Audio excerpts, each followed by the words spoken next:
lose nothing, but when you lose your health, you lose something.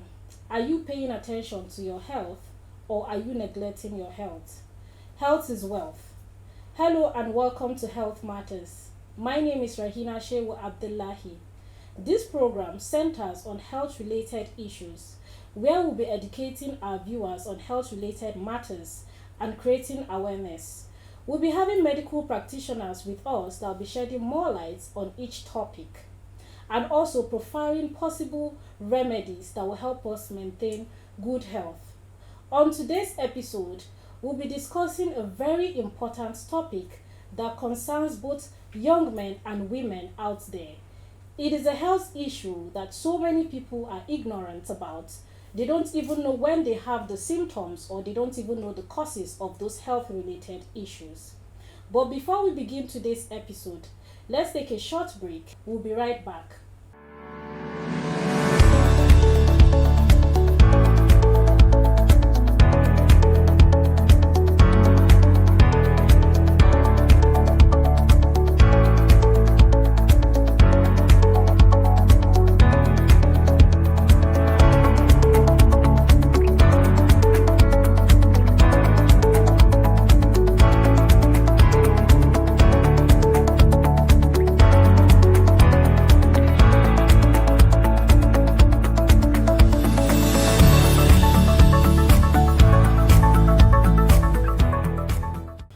Welcome back.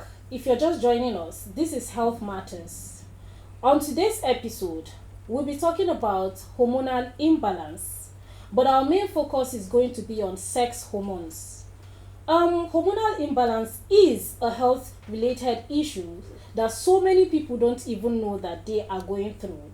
You have acne, you have irregular menstruation, you have infertility issues, a lot more. You're having weight gain and you have no idea, you have zero idea that you're going through hormonal imbalance. Some people will even run to skincare therapies and start saying, oh, I have acne on my face, instead of going to the hospital to check what is happening. And some people will just conclude and focus more on self-medication instead of educating themselves on what hormonal imbalance is.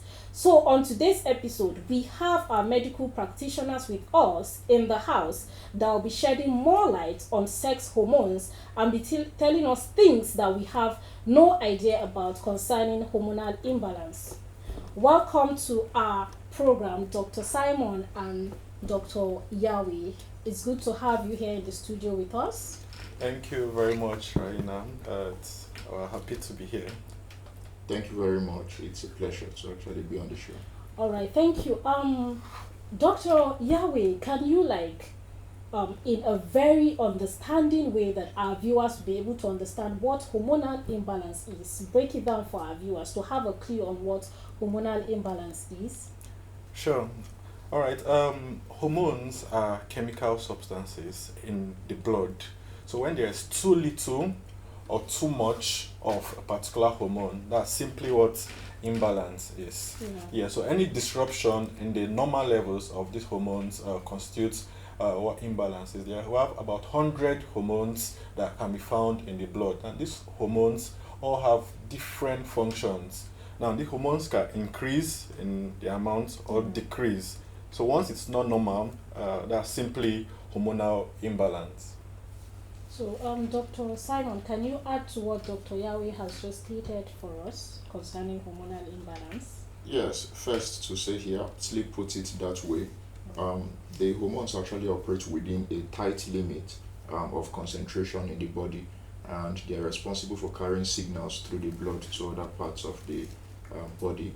And as a result of that, if there is an increase in the normal levels, it would result to an imbalance, or if there's a decrease in the normal levels of those hormones, that could also be referred to as an imbalance. So it's a reference to the concentration. Okay, so automatically or basically rather, we're saying that if we have too much hormones or too little hormones, that is where we have hormonal imbalance. Certainly. So correct. It means that the hormone has to be in a specific in between the two. Yes. Too much or too little. It has to Yes, just there's usually a normal range, yes, where it's not supposed to exceed that range, and it's not supposed to go below that range. Oh. Yeah, so the body has a way to keep things within these levels. So any alteration from these levels is an imbalance. Yes, and it's not normal. Okay. Yes. So is there like a way that it can be measured, or what is the process of checking if you have hormonal imbalance? Since we're talking about it has to, when it's too much or too little in the body, that's where we have the hormonal imbalance. So how do you get to test when the hormones are not in the right place? All right. There are objective ways to say someone has an imbalance or not. By the time we go to the lab, we take blood samples, and then when it's measured, it gives you a particular value, and then from that value you can tell if it's normal or not. But even before then, I'm sure that's why we're having this discussion. Even before then, when there's an imbalance, it manifests in different ways. Well, that's where the person begins to have symptoms. Person begins to signs also begins to develop. So even before going to the lab to objectively say there's an imbalance, it can manifest via symptoms and the signs that a medical personnel may elicit. Okay. Yeah. So at least with these viewers, you already know or have a glimpse on what hormonal imbalance is, where you have too much or too little of hormones in the body. That's where we have hormonal imbalance. So I'm talking about our main focus for today, which is sex hormones. So can you like tell us, how does sex hormone come in, or rather how does it occur in between both men and women? I know sometimes this hormonal imbalance affects women more. It feels like maybe that of men, I'm not saying it's not pronounced though, that's not what I'm saying, but I feel like, okay, we have more of the symptoms than men. So can you like tell us about the sex hormones? Yes. When we've said sex hormones, there are three major sex hormones: the estrogen, the progesterone, and the testosterone, that are found in the body.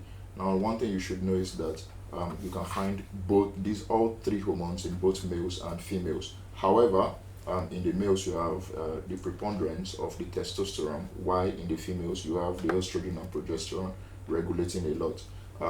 Now, it needs to be considered at every stage of life, because before puberty, there are levels in which some of these hormones, actually you would find some of these hormones at puberty, and within the reproductive cycle of a woman, you would have the levels also change in the blood, and then beyond that you still have another alteration, that is at menopause you still have another alteration. So at every given point in time, during the reproductive cycle, there are levels we expect it to be, and it also changes in the menstrual cycle. So when any of these changes, we know what the normal values should be at every given point in time. So if we check at any given point in time and there are alterations from the norm, we get to realize that, okay, there's an imbalance. The sex hormones are basically responsible for the sexual development in both males and females. They also regulate the menstrual cycle, and they play other roles, like in the male, the deepening of the voice, and in the female also, so the maturation of some of the secondary sexual features that we see at puberty. So when we talk about the sex hormones, we are coning down, like Dr. Yahweh said, there are over 100 sex hormones. When we talk about, well, there are over 100 hormones in the body. So when we talk about the sex hormones, we are coning down to the gonads that produce it. In the females, the ovaries that produce it, and then in the males, the testes, and in both, to a little extent, the adrenal glands. So basically, that's just the overview of the sex hormones. And also, just to also add to what my colleague has said, I mean, the sex hormones are important hormones, just like every other hormone in the body. However, its importance is such that since in this part of the world, or in this part of basically in this part of the world, there's a lot of importance to reproduction and then sexual life. Maybe not just in this part of the world, but because of those group of functions, a lot of people tend to pay more attention to having children, a lot of attention to being able to enjoy your sexual life, a lot of attention to being able to reproduce. So a lot of this importance are garnered from this point of view. So I believe that's why it's important to expand on issues like this. So, yes. So now you mentioned deepening voice. So how I don't understand that aspect, the deepening voice part. Is it an issue? Like, is it a hormonal imbalance issue? So does that mean if a man is having a deepening voice, it means it is an issue and he needs to go to the hospital, or I don't know. Can you like shed more light? Okay. It's quite interesting to know that it can be an issue depending on the sex. For a man, the deepening of the voice is normal. When a man hits puberty, the level of testosterone usually would increase in the body, and that's what's responsible for the lengthening of the vocal cords that will produce this deepening of the voice. However, for the females, they don't have that high level of testosterone in their system to actually produce the deepening of the voice. So if a female should start developing a deepened voice, it's a sign or a pointer that she is having an imbalance in the hormones. Most likely an elevation in the testosterone, and it's actually cause to check for other signs that she may be manifesting. It may not be in the initial stage something to worry about, but it's a pointer to say that yes, she is actually having an hormonal imbalance. Okay. So now, if a woman is having like a deepening voice, then it's definitely an imbalance. Yes. Okay. Yes. But for men, it's actually normal then. Yes, it's normal for men to have deepened voices, which is basically a function of the sex hormones. I'm sure someone might be wondering, so why is it that other people, for example, why is it that my colleague here has a deeper voice than because I have a friend also that has a very tiny voice. So when you mentioned deepening voice, I was actually it caught my attention, because I'm like, why does he have a tiny voice? And then it's actually confusing. One reason, right, maybe, I mean, medicine is not exhaustive to be able to put and then to point and say this is always the reason. But however, one reason why it may be is that constitutionally people are different.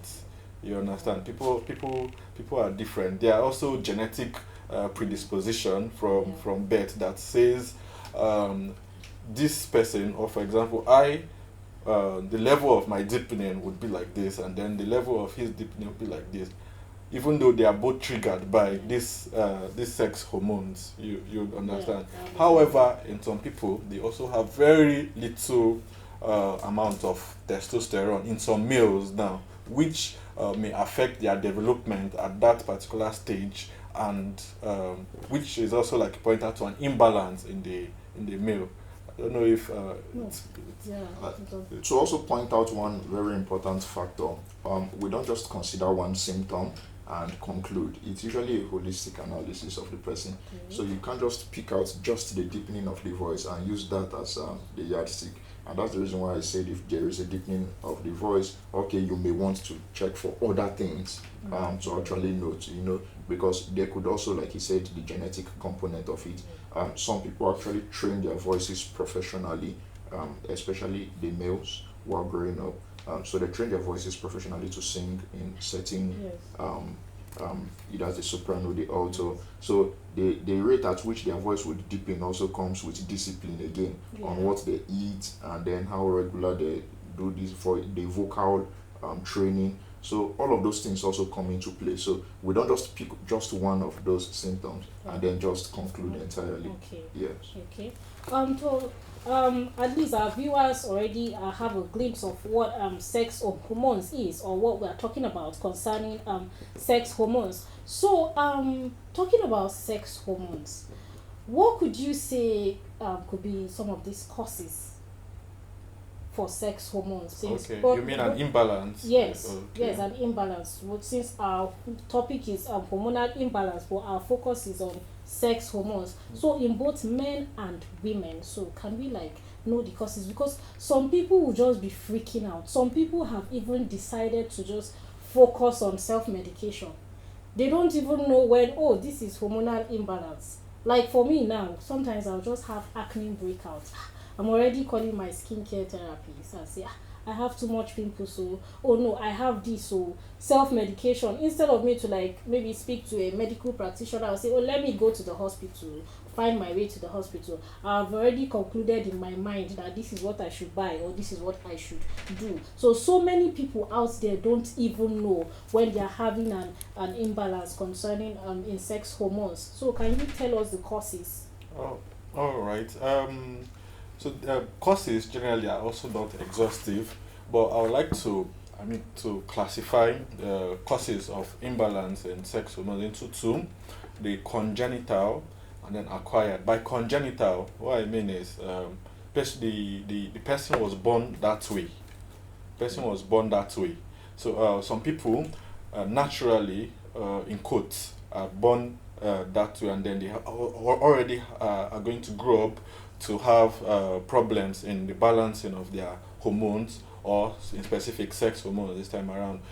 So, yeah, so some people they have like some major deficiencies in some enzymes, in some structures in the brain, some structures in other parts of the body that produce these hormones. And so by the time they grow up, and then by the time they are trying to attain the age of puberty, adolescence, and all that, while their mates having, for example, deepening of voices, growing growth sprouts, deposition of fats, breakouts, and all that, they may not have, because they have a congenital issue, something they were born with.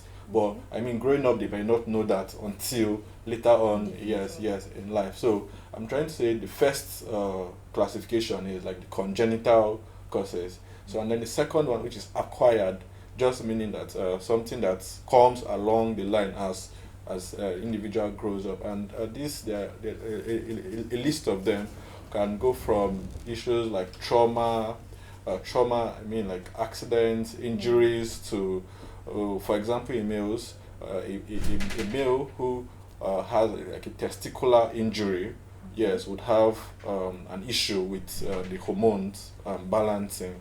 The testes get destroyed, the testes get injured. That would affect the balance. So apart from trauma, you have things like infections.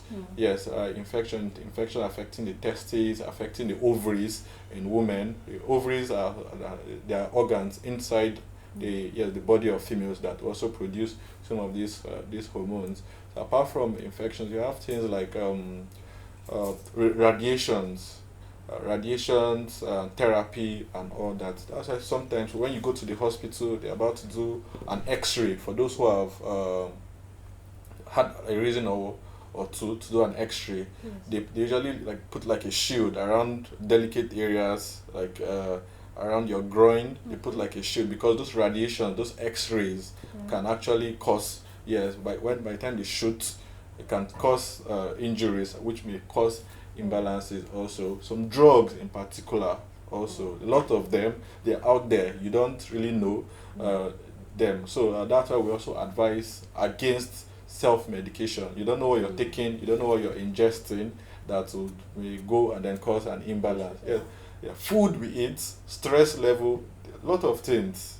So yeah, that's why I guess we're having this discussion to educate people about issues like this. Okay.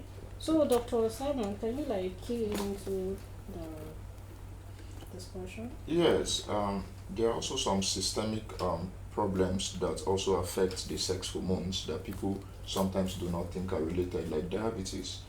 Some people who would have diabetes could also be predisposed to having such hormonal imbalance, and it goes a long way to also reflect on what we eat. And there are some people that have this sedentary kind of lifestyle. They gain weight, leading to obesity, and that could also cause the hormonal imbalance in them. So actually, the causes are quite and are really, really a lot.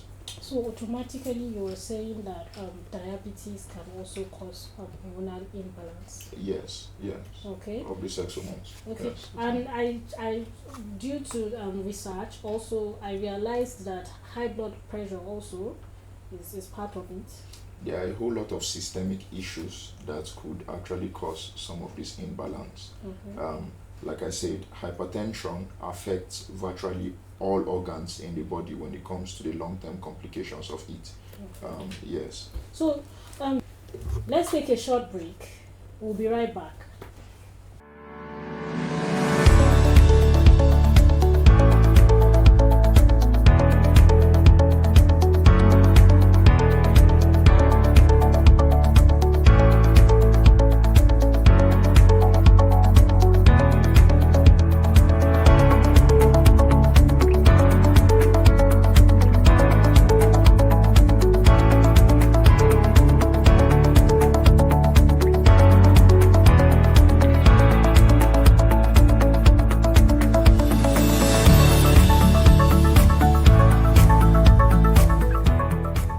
Welcome back, viewers. Still on Health Matters.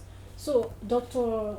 Simon, you talked about deepening voice concerning as part of the symptoms for hormonal imbalance. Can you list some of the symptoms? Like I mentioned earlier before, I mentioned acne, irregular menstruation, I mentioned infertility, and then also before we even go into that, concerning menopause also, I want to know, people who are already experiencing menopause, do they face hormonal imbalance also, since they are no longer reproductive concerning childbirth? Do they face hormonal imbalance also?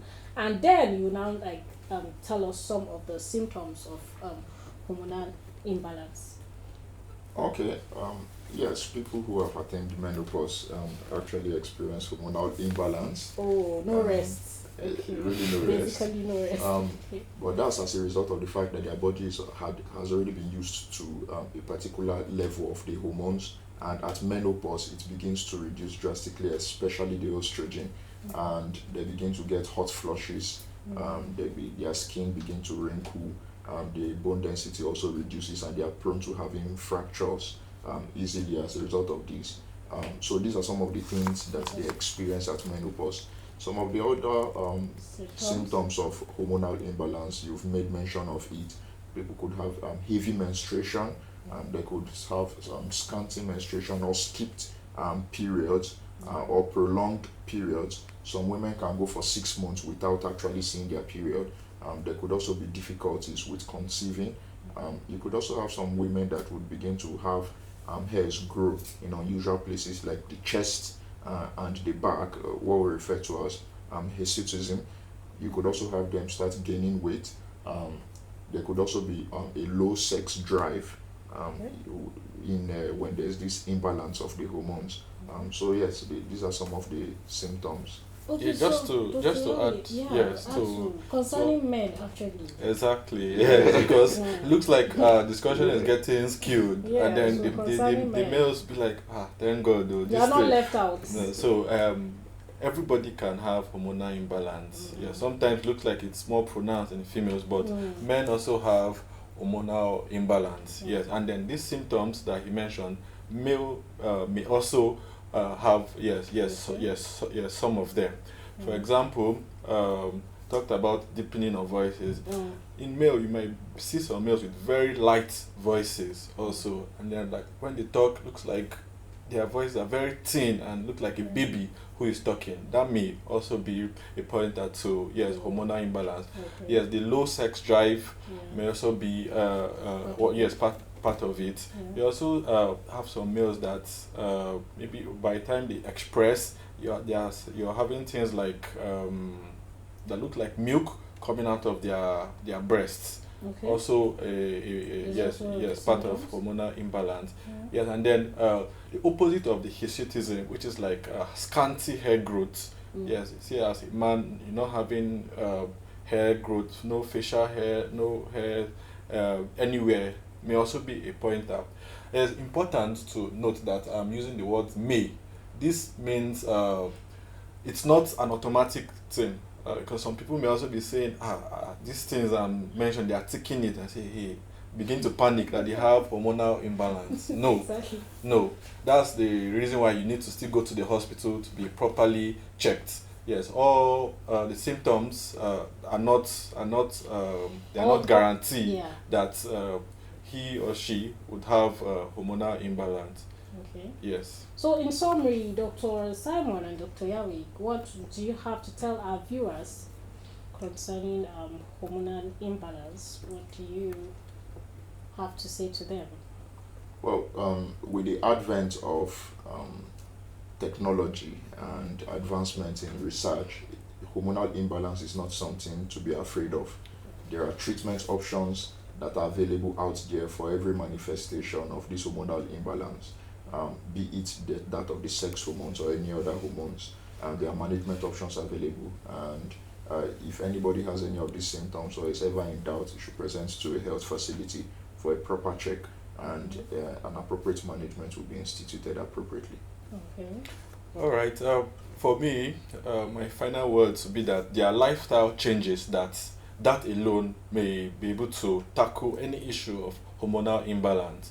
Exercise, control your weight, avoid getting excessive adding of weight. The diet, proper sleep, and exercising. So by the time you're doing all this, that would be able to solve more than half of the problems, and you may not even need to you may not be having any issue at all. So lifestyle modifications are very, very important too in control of hormonal imbalance. So, viewers, with our discussion concerning sex hormones, hormonal imbalance with Dr. Yahweh and Dr. Simon, I hope that you were able to at least have an idea on what hormonal imbalance is and what sex hormones are. And also, you know when to go to the hospital. Not everything is self-medication. You need to visit the hospitals. You had the symptoms that they mentioned. Although, again, they mentioned that not all symptoms equates to hormonal imbalance. Sometimes you have to just go to the hospital to know exactly what is wrong with you. You cannot conclude on your own. You have irregular menstruation, you have acne, you have hair loss, you have a low sex drive, and all of that. You need to visit the hospital and avoid self-medication. I hope we're able to educate you, because time is not on our side today.